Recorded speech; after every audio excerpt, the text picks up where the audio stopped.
Good morning, everyone. I'm Riley King, and welcome to my morning news report right here on the Riley King Network. We are live here in Washington, D.C., inside the Capitol building,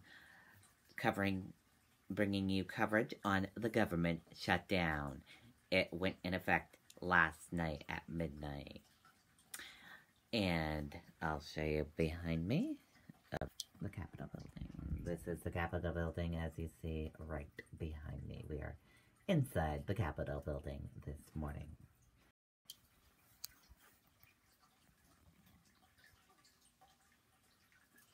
Let's begin with your morning news report right here on the Riley King Network. Government shuts down as lawmakers still searching for a deal. The federal government shut down at midnight Friday as senators continued to scramble to reach a deal to fund the government.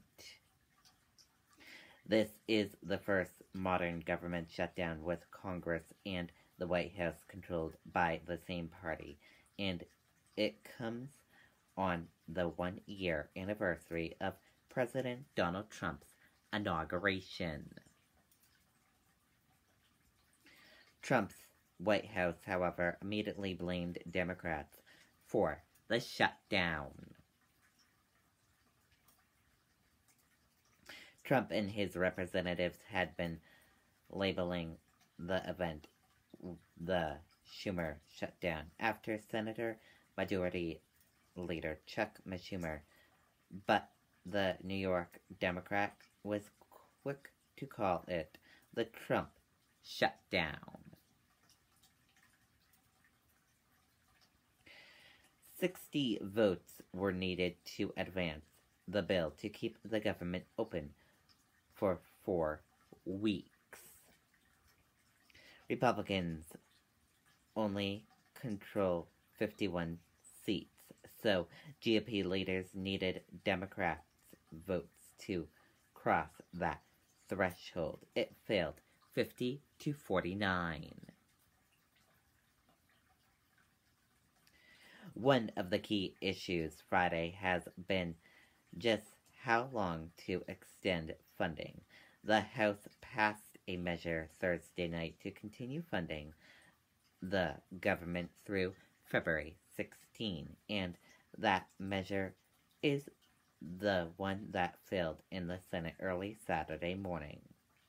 Democrats have pushed for a shorter-term continuing resolution of a couple days. Senator Lindsey Graham of South Carolina, who said he would not vote for the House proposal, pushed a plan to keep the government open until February 8th.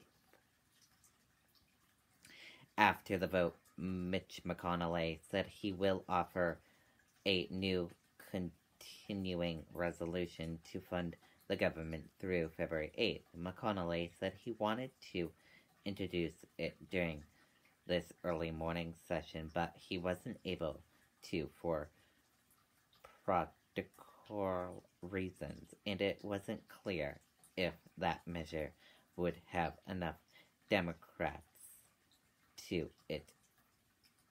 advance.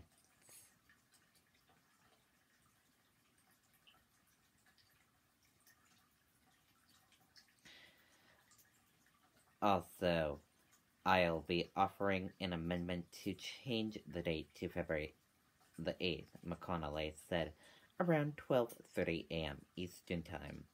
Unfortunately, we not be able to get that vote tonight, and that's the date the senator from South Carolina, the senior senator from South Carolina that I've been talking about, Democrat leader, and I have been talking about, which begins to move a little bit closer to our friends on the other side they want it to be, but a reasonable period of time. 2 GOP sources say that Graham's 3-week comparison idea wasn't by accident. It is the off-ramp on the table if Democrats are willing to take it. Two sources say Democrats have pitched a new continuing resolution that would expire on January 29th, the day before Trump's State of the Union address. Republicans are not willing to consider that, one source said. Trump showed his support for the House plan of a 4-week extension just hours before the vote was scheduled.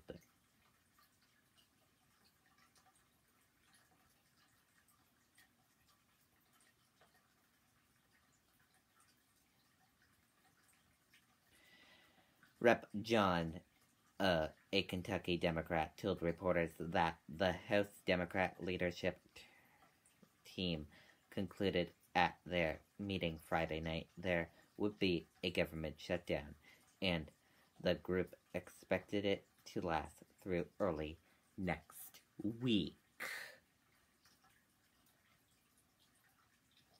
Pelosi gave a brief overview to the leadership team of what Schumer told her about his meeting with the president. According to Yarmouth, Schumer laid out what his priorities are, and the president said he wanted the Senate to pass the House bill. Asked why the meeting lasted so long, he quipped, "Well, Trump repeats himself. That's what I understood." Yarmouth expected the House, which was scheduled to be out of session next week, would likely come back just for a day to approve some type of stopgap bill.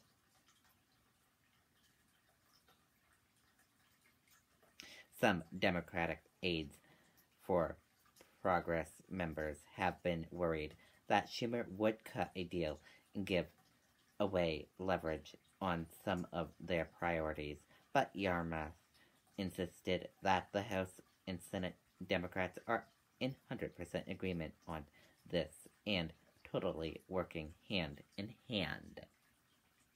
House members have been scheduled to be on recess next week, but many said they weren't going home until they knew there was resolution.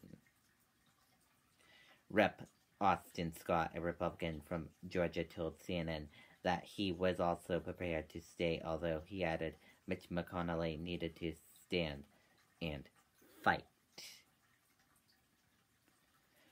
Early Friday, Trump called Schumer and invited New York Democrat personally, a personal familiar with the plans, told CNN. Trump's chief of staff, John Kelly, was the only White House official present at the meeting, a person familiar told CNN. McConnell was not at the meeting, a source told, adding that he and Trump have been in touch during the day by telephone. Neither was Ryan, who was addressed the March of Life rally around the same time.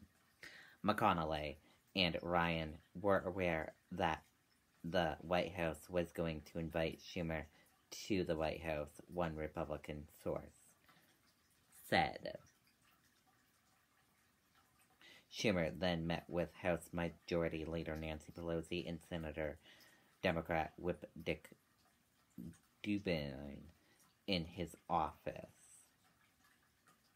White House aides made clear to GOP staff this morning there was no daylight between the president and Hill Republicans this morning, especially on immigration, according to two sources. Still, some congressional leaders eyed the Schumer meeting warily. When asked by CNN if he was worried about Trump meeting with only Schumer, Senator John Cornyn responded, "The thought did cross my mind." And now let's take a listen to this video from CNN.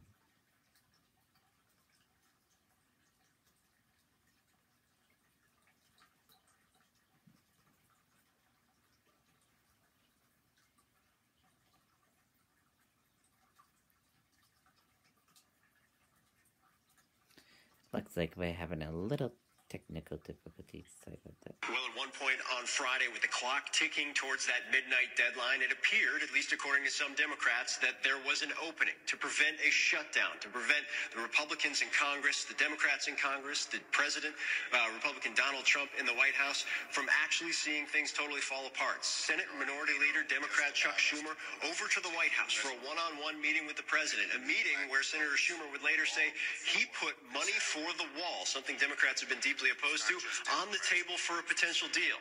It was a deal that would never come. Even furious lobbying at the last minute, after the government had already shut down into Saturday morning on the Senate floor in live view for everyone, there was no solution, no resolution, and one clear fact: things are probably going to get worse before they get better. Instead of trying to figure out the pathway forward, instead, Republicans and Democrats now framing who is to blame. For Senator Schumer, there's only one answer. Every American knows the Republican Party controls the White House, the Senate, the House. It's their job to keep the government open. It's their job to work with us on a way to move things forward. But they didn't reach out to us once on this CR. No discussion, no debate, nothing at all. It was produced without an ounce of Democratic input and dropped on our laps. For Republicans, it's very clear. They believe, and their very comfortable aides tell me, in their current position, the idea that the House passed a 4-week spending bill. That bill includes a 6-year extension of the Children's Health Insurance Program. That is where they stand. They are unlikely to move off of that. Maybe they trim a week off of the length, but that's about as far as they're going to go. Now, compare that to where Democrats are. Democrats have made very clear: DACA, the Dreamers, a huge issue for them. And not only do they want some agreement on what happens next with that issue, they want actual policy proposals on the table before they are willing to agree to anything. The divide between where the two parties right now are is immense. The question is what's going to bridge it. The answer, at least according to some people, could be the president. But nobody's technically sure what his role will be going forward. Obviously, he had the meeting with Senator Schumer, didn't lead to anything. Senator Schumer saying the president needs to take yes for an answer, while the White House, in a statement before the vote actually was finalized, calling Democrats obstructionist losers. Clearly, there's a long way to go, and no clear resolution. Okay, and there you go on that report in that video from CNN.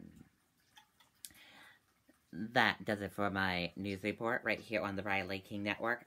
I hope you all have a great rest of your Saturday, everyone, and a great rest of your morning. And we'll be keeping close eyes once they get back on the floor later on today to try to reach some type of an agreement, hopefully. We will bring you that live video feed once they get on to the floor later on today. That does it for my morning news report here in the Capitol Building in Washington, D.C. Have a great rest of your day and see you back here for another news report later on. Goodbye, everyone.